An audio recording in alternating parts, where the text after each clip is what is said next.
tell me about some of the challenges you faced in the initial years? Yes, the fact that neither Ravjot and I, my co-founder, came from a medical background, right? Trying to do something in the healthcare space, of course, posed a big challenge initially. But I think that also benefited us later on because of the kind of work we had to do to understand the industry better. We spoke to a lot of stakeholders, hospital owners, emergency response specialists, private ambulance service providers to understand the key challenges that are there in the space. In the initial years, we also realized, and I spoke about this in the panel today, that knowing the customer was very important, right? So even though platforms like Ola and Uber had come in, taken advantage of something simple as geolocation, proliferation of smartphones, our idea was to do something similar in an industry where response time is much more critical, I would say.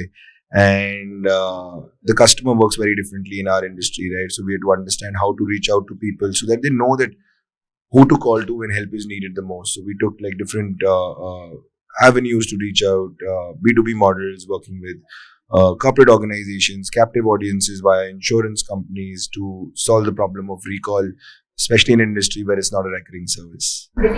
So in the last few years, we've seen a lot of disruption in the sector, obviously pandemic, but that affected the healthcare system in a very, very different way. What was the unique challenge that you faced and how did you get through it? So I would say that COVID did expose the vulnerabilities in the healthcare sector, not only in India, but across the world, right? Coming to my industry, that's when everyone I felt needed an ambulance, right? Everyone. So people were my phone couldn't stop ringing during that time. Personally as well, we were doing about 1,000 calls on a daily basis. However, our fulfillment rate for the first time went down, right? Because there were challenges in terms of oxygen availability. The average time taken to get a bed in the hospital had increased. So even though the ambulances were there, right, people were spending about, on an average, which is today about 30 to 40 minutes, about 2.5 to 3 hours in the ambulance waiting outside the hospital. So this means that it would not become available for another person simultaneously, and yet we felt that demand was the problem, supply was the problem. However, that was the case because of these reasons. Also, oxygen availability posed a big problem, especially in the city of Delhi, is what I would say. We were flying down oxygen from Mumbai, Chennai, other places, right, to fulfill the demand for ambulatory care in our industry. Absolutely. What we also saw during this time is that a lot of companies scaled up really fast, quite a lot, and now all of a sudden it's kind of like it's slowed down for them because that emergency state has been kind of.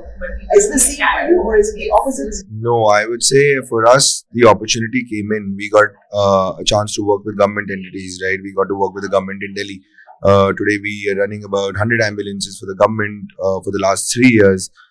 We would keep on doing this for the next 2 years as well, and maybe with more state governments in the future, because we believe that government is a very key player in the emergency response space.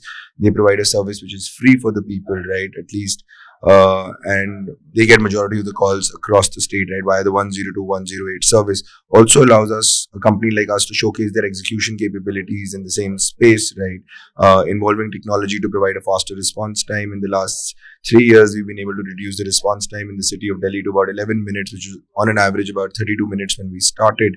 And since most of our business is B2B, right, I would say that we could only take in momentum and grow from there. What I mean by that is that we work with companies, we cater to the emergency needs of the employees. I would say for us, awareness went up in terms of health, right? So it only helped us. We were not a brand that was focusing on a lot of B2C business, right? So they never posed as a problem for us. There was no demand generation for us during COVID, I would say. There was just awareness creation in terms of health, which helped us. B2C was the area that was most affected by this. But the healthcare itself is also very involved in growth sector. And there's other subsectors within healthcare that are very good. Within healthcare or outside, what sector do you believe has the most amount of growth or there's most amount of potential for growth right now? Outside of healthcare? I would say that renewable energy, we are already seeing a big boost in that field. Electric mobility, right? I think time is very important, and this is very important for our country, the world, right? And infrastructure, I think, is gaining importance again, right? It is very important again for India. And in terms of healthcare, I would say the right kind of digitization, right? Maybe telemedicine, digitization, and of course, emergency response services. Is there a right time to start a startup?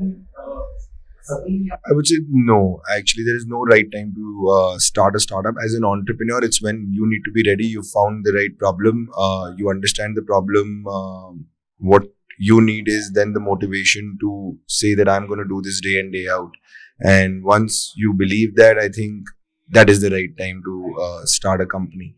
And I would just say that people should focus more on problems relevant to India today, and because there are one too many, right? Rather than just replicating models in other countries and bringing here, just focus on problems more relevant to India. What about yourself? Like, what are your growth plans for Medulance? What can we expect to hear in the coming years? Yeah, growth plans are something we keep discussing. It keeps getting evolved, but our aim is to reach become a 100 crore profitable company in the next 2 years. I think we're on track to do that. For us, we did something very recently where we launched a smart ambulance which runs on 5G, which is able to relay data to the emergency rooms of hospitals. I feel that's going to be a game changer in the same space, especially in tier 2, tier 3 cities where the closest possible hospital is about 75 minutes to about 120 minutes at times. I would say integration with applications, home security solutions, IoT devices, wearables is going to be equally important from an emergency response point of view. The next big thing for us is also integration with insurance, because we want to reach out to a wider audience, right, in the right way. And we feel that today insurance companies are already providing people with the cover for the ambulances, but they don't suggest a service provider for the same. So our aim is to help there so that people actually know, again, who to reach out to when help is needed.